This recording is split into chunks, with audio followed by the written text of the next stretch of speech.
ಸಮರ್ಥ ಹುಡುಗನಿಗೆ ಈ ದಕ್ಷಿಣ ಕ್ಷೇತ್ರನ ನಡೆಸೋ ಸಮರ್ಥತೆ ಇದೆ. ದಯವಿಟ್ಟು ಆ ಹುಡುಗನಿಗೆ ನಿಮ್ಮ ಆಶೀರ್ವಾದ ಮಾಡಬೇಕು ಅಂತ ನಾನು ವಿನಂತಿಸ್ತೀನಿ. ಎಲ್ಲ ಮೈನಾರಿಟಿ ನನ್ನ ಅಣ್ಣ ತಮ್ಮಂದಿಗೆ ರಿಕ್ವೆಸ್ಟ್ ಮಾಡ್ತೀನಿ. ನೀವೇನೋ ಚಿಕ್ಕ ಪುಟ್ಟ ಅಸಮಾಧಾನಕ್ಕೆ ಆ ಬಿಜೆಪಿ ಅಯೋಗ್ಯರಿಗೆ ಮುಟ್ಟಾಳರಿಗೆ ಓಟ್ ಹಾಕಿದ್ರೆ ನಿಮ್ಮ ದೇಶಭಕ್ತಿಯನ್ನ ಪ್ರಶ್ನೆ ಮಾಡಿದವರು ಬಿಜೆಪಿಯವರು. ನಿಮ್ಮ ಮನೆ ಹೆಣ್ಮಕ್ಳನ್ನ ನಿಮ್ಮ ಮನೆಯ ಹೆಣ್ಣು ಮಕ್ಕಳ ಬಗ್ಗೆ, ಮುಸ್ಲಿಂ ಸಮುದಾಯದ ಹೆಣ್ಣು ಮಕ್ಕಳ ಬಗ್ಗೆ ಕೆಟ್ಟದಾಗಿ ಮಾತಾಡಿದವರು ಆ ಬಿಜೆಪಿಯವರು. ಆ ಬಿಜಾಪುರದೊಂದು ಕೋತಿ ಇದೆ, ಮೈಸೂರದೊಂದು ಕೋತಿ ಇದೆ.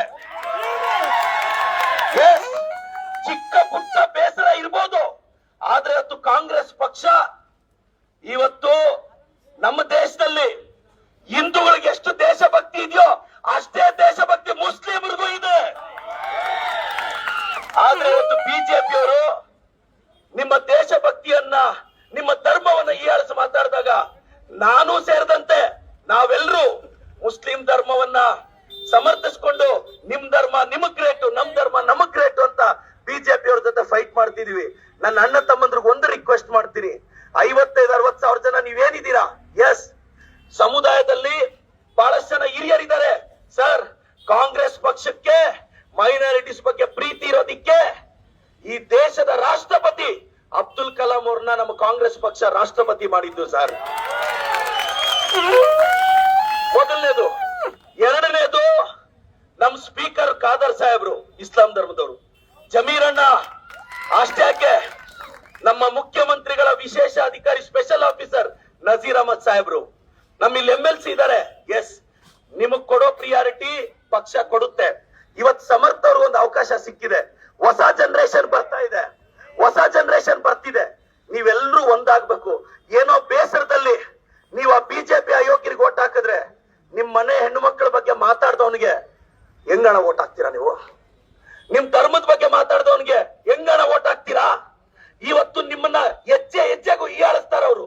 ನಾವು ಬಡ್ಜೆಟ್ ಏನಾದ್ರು ಮೊನ್ನೆ ಬಡ್ಜೆಟ್ ಮಂಡಿಸಿದ್ವಿ, ಮೈನಾರಿಟಿ ಮಕ್ಕಳಿಗೆ ಹಾಸ್ಟೆಲ್ ಕೊಟ್ವಿ, ಮೈನಾರಿಟಿ ಮಕ್ಕಳಿಗೆ ಸ್ಕಾಲರ್ಶಿಪ್ ಕೊಟ್ವಿ, ಮೈನಾರಿಟಿ ಕಾಂಟ್ರಾಕ್ಟ್ ಗೆ ರಿಸರ್ವೇಶನ್ ಕೊಟ್ರಿ. ಬಿಜೆಪಿ ಅವ್ರು ನೋಡಿದ್ರೆ ನಮ್ದು ಮುಸ್ಲಿಂ ಬಡ್ಜೆಟ್ ಅಂತಾರೆ, ನೀವು ನೋಡಿದ್ರೆ ನಮ್ಮನ್ನ ಮೈನಾರಿಟಿ ವಿರೋಧಿ ಅಂದ್ರೆ ನಾವ್ ಯಾರ ಕಡೆ ಹೋಗೋದಣ? ನಾವ್ ಯಾರ ಕಡೆ ಹೋಗೋದು ಯೋಚನೆ ಮಾಡಿ. ಮೊನ್ನೆ ಅಶೋಕಣ್ಣ, ವಿಜೇಂದ್ರಣ್ಣ ಎಲ್ಲ ಏನಂದ್ರು, ಇದು ಮುಸ್ಲಿಂ ಧರ್ಮದವ್ರಿಗೆ ಅತಿ ಹೆಚ್ಚು ಅನುದಾನ ಕೊಟ್ಟಿರೋ ಬಡ್ಜೆಟ್ ಅಂದ್ರು. ನಾವು ಅವ್ರ ಹತ್ರ ಅನ್ಸ್ಕೊಂತ ಇದೀವಿ. ನೀವೆಲ್ಲರೂ ಒಂದಾಗ್ಬೇಕು ಬ್ರದರ್. ನಾವಿದೀವಿ. ಮುಸ್ಲಿಂ ಯುವಕರು ಇವತ್ತು UPSC ಟಾಪರ್ ಒಬ್ಬ ಇಸ್ಲಾಂ ಧರ್ಮದ ಹುಡುಗ ಆದ. ಇವತ್ತು ದೊಡ್ಡ ದೊಡ್ಡ ಡಾಕ್ಟರ್ಸ್, ಇಂಜಿನಿಯರ್ಸ್. ನೀವು ಸರ್, ನಾನು ನಿಮ್ ಧರ್ಮವನ್ನ ಕರ್ನಾಟಕದಲ್ಲಿ ಬಿಜೆಪಿ ಅವರು ಒಂದು 5-6 ಜನ ಕೆಟ್ಟದಾಗ ಮಾತಾಡ್ತಿದ್ರು. ನಾನ್ ಫೋರ್ ಫ್ರಂಟ್ ಅಲ್ಲಿ ನಿಂತು ಅವ್ರ ವಿರುದ್ಧ ಫೈಟ್ ಮಾಡಿ 7-8 ಕೇಸ್ ಹಾಕ್ಸ್ಕೊಂಡಿದ್ದೀರಿ. ನಿಮ್ ಧರ್ಮದ ಮೇಲೆ ಪ್ರೀತಿ ಇದೆ, ಗೌರವ ಇದೆ, ಗೌರವ ಇದೆ. ದಯವಿಟ್ಟು ಮತ್ತೆ ಬಂದ್ರೆ ಗ್ಯಾರಂಟಿಗಳು, पंच गारंटी ಕೊಟ್ಟಿದೀವಿ. भैया एक बात याद रखना है, जो देखने से फर्क नहीं पड़ता, लिखने से फर्क नहीं पड़ता, सुनने से फर्क नहीं पड़ता, सोचने से जिंदगी में फर्क आता है.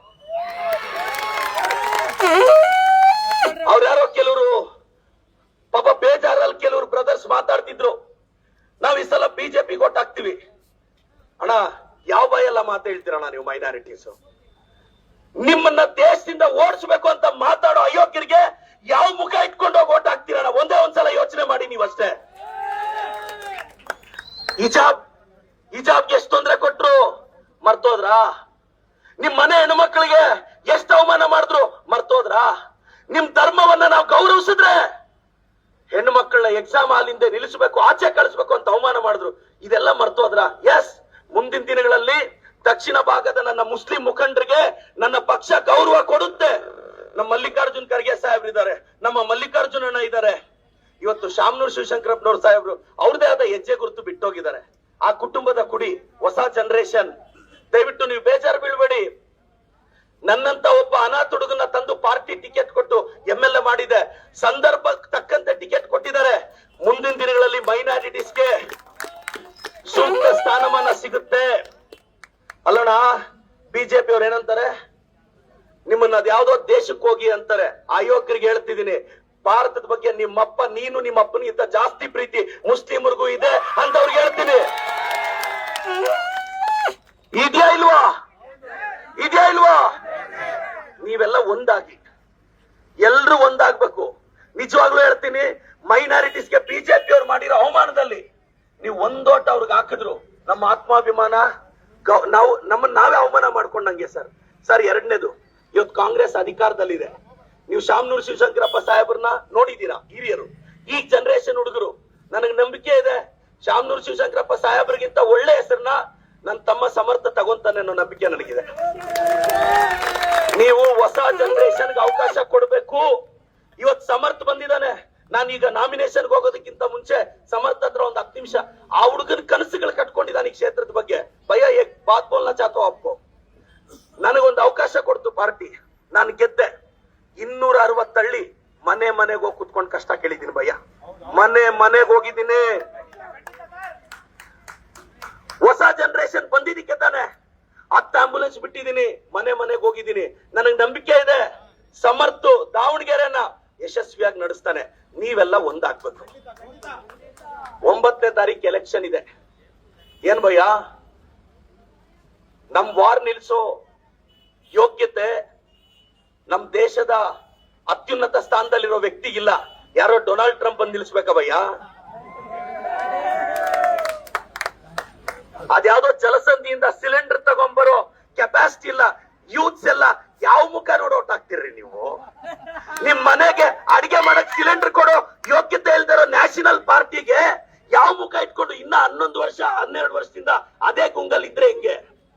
ನಿಮ್ ಜೊತೆ ನಾವಿದ್ದೀವಿ, ಮೈನಾರಿಟೀಸ್ ಜೊತೆ ನಾವಿದ್ದೀವಿ, ನಿಮ್ ಜೊತೆ ನಾವು ನಿಲ್ತೀವಿ. ಕಳೆದ 2 ವರ್ಷದಿಂದ ನಾನು ವೈಯಕ್ತಿಕವಾಗಿ ನಿಮ್ ಕಮ್ಯುನಿಟಿ ತಂಟೆಗೆ ಯಾವನ್ ಬಂದ್ರು ಫಸ್ಟ್ ಬಂದು ಮಾತಾಡ್ದವ್ ನಾನು.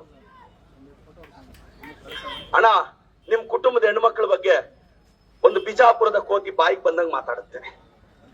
ನಾನ್ ನಿಂತ್ಕೊಂಡಿದ್ದೀನ ಇಲ್ಲ? ಒಂದು ಮೈಸೂರಿನ ಕೋತಿ ಮಾತಾಡುತ್ತೆ, ನಿಂತ್ಕೊಂಡಿದ್ದೇನೆ ಇಲ್ಲ? ಇವತ್ ನಾನ್ ಬಂದು ನಿಮ್ಮನ್ನ ರಿಕ್ವೆಸ್ಟ್ ಮಾಡ್ತೀನಿ, ನನ್ನ ತಮ್ಮನಿಗೆ ನೀವೆಲ್ಲ ಒಂದಾಗಿ ಓಟ್ ಹಾಕಿ ಮೈನಾರಿಟಿ ಹಿತವನ್ನ ನಾವು ಕಾಪಾಡ್ತೀವಿ. ಮುಂದಿನ ದಿನಗಳಲ್ಲಿ ಸೂಕ್ತ ಸ್ಥಾನವನ್ನ ಕೊಡೋದು ನಮ್ ಜವಾಬ್ದಾರಿ. ಇವತ್ ಜಮೀರ್ ಸಾಹೇಬ್ರು ನಮ್ಗೆಲ್ಲ ದೊಡ್ಡ ಇನ್ಸ್ಪಿರೇಷನ್ ಭಯ್ಯ. ಇವತ್ ಜಮೀರ್ ಸಾಹೇಬ್ರು ವಸತಿ ಸಚಿವರಾಗಿ ಒಳ್ಳೆ ಕೆಲಸ ಮಾಡ್ತಿದ್ದಾರೆ.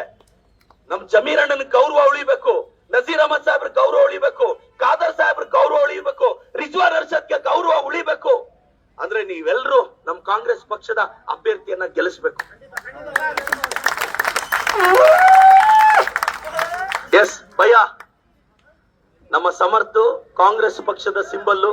ದಯವಿಟ್ಟು ನಾನು ಎಲ್ರಿಗೂ ರಿಕ್ವೆಸ್ಟ್ ಮಾಡ್ತೀನಿ ಭಯ್ಯ, ಚಿಕ್ಕ ಪುಟ್ಟ ನಿಮ್ಮ ಸಮುದಾಯದ ಪಕ್ಷಿಗಳು ಬಂದ್ರು ದಯವಿಟ್ಟು 500,000 ಓಟ್ನ ವೇಸ್ಟ್ ಮಾಡಿ ಅದು ಪಕ್ಷಕ್ಕೆ ಹಿನ್ನಡೆ ಆಗೋದು ಬೇಡ ಅಂತ ನಾನು ವಿನಂತಿ ಭಯ್ಯ. ಚಲೋ ಭಯ್ಯ, ಚಲೋ.